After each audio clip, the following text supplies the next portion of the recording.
I will share 3 tools that you can utilize at home if you have a punching bag. Now, if you don't have one, I would suggest it because it gives you an ability to train on your own. And with 35 years of experience in the martial arts, especially in the art of Jeet Kune Do, I have a different variation of throwing the punch in comparison to bringing the elbow up to cover the chin, because that becomes a different dynamic, different context.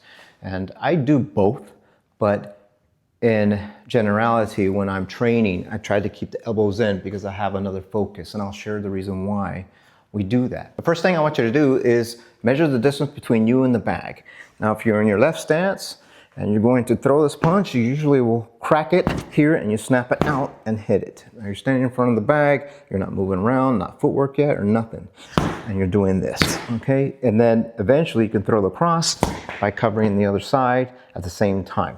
When you're throwing these punches in this manner, it's normally you're twisting. You're twisting to cover this side. And in addition to not being on the left side, I'll then shift it to my right. I'm now going to put my power side, which is my right side, forward. And then from here, I'm going to strike. Now, we're going to just do the simple jab. The simple jab is just going to be a vertical.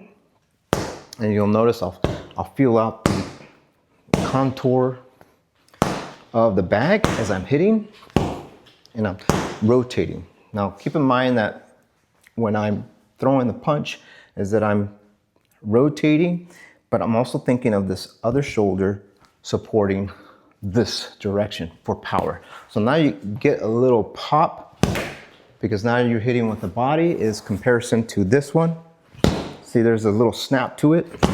Once you hit, I would suggest, yes, the shell up, and then you can reset, do it again, and come back.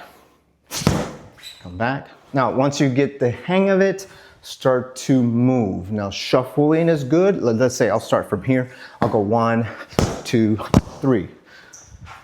Because it's allowing me to change. It's like if I was here and I was going to sidestep the attack, somebody's throwing the punch and there's an opening, there's my strike. So same idea. So all I'm doing is going 1, 2, 3. You're sidestepping, and the first basis of this is that you're moving to your right, but you're moving to your right like you're skidding across here. So once again, once I hit, boom, boom, boom, I'm just turning. And you see the rhythm that I give it, right? I'm not just going 1, 2, 3. I'll go 1, 2, 3. 1, 2, 3. More. 1, 2. The harder you hit it, once again, you're gonna feel the rebound if you're not properly executing the body, because let's say you're hitting it, you're gonna feel it in your shoulder. If you don't wanna feel the rebound, you put the emphasis behind the body. So just imagine that when I'm throwing the punch, I'm going to execute it here by driving my hip with it, and then it supports it along my rear foot. So then I don't get the rebound. The floor is my grounding power for that. I'm going to now pivot here to throw the rear punch in a vertical fist position. You see how I do that? So if I'm going here, I'm going to rotate, and imagine that you're grabbing something here, and then you're just ripping paper at the tail end when you hit it. Once you hit it, come back to this position. Don't forget to rotate the hip, and you'll pivot on your toe. You almost bend your knees just a little bit as you sink in with power, and you come back. Once you hit, you always think of something like you're arcing at the tail end of something. So then that way you have a lot more generated force and power behind your punch. Usually you'll find something like, okay, it's a round kick, and they'll come off to the side and they'll hit it. And then they fire. Well, what I want you to do is with the right leg, it's in front of the bag. So whether you're punching this way or this way, you can essentially use this lead leg to hit. Now you can step that way. I'm not sure if you can see it very much, but if you step that way with your rear foot, then it'll give you the room for that kick. So then it's different. My leg is closest to the target, and there's no reason for me to go in and turn it from way back there into there. And that's a great kick, but I'm just kind of reinforcing principle when I'm talking about that. There's variance in what we all do. I just want you to have fun with this one, and then now you have the lead kick. So what I'm going to do is with my rear left leg, I'm going to step off to the side and do what's called a hook kick. So the hook kick, basically I point the toe and I'm going to hit with the instep. I'm not necessarily focused on the shin, like I'm not hitting it with the shin. I'm hitting it with the top part of the foot. So if you want to advance with it, you can pendulum the feet into the target. So my rear foot comes in and then I hit. But being that you're working this close with the bag and you're doing a rear punch, I want you to step off to your left with your rear foot and you got that result. So now you have something to work with. So combining all three, let's go 1, 2, and then by the time you come back this way, you're already advancing with that kick.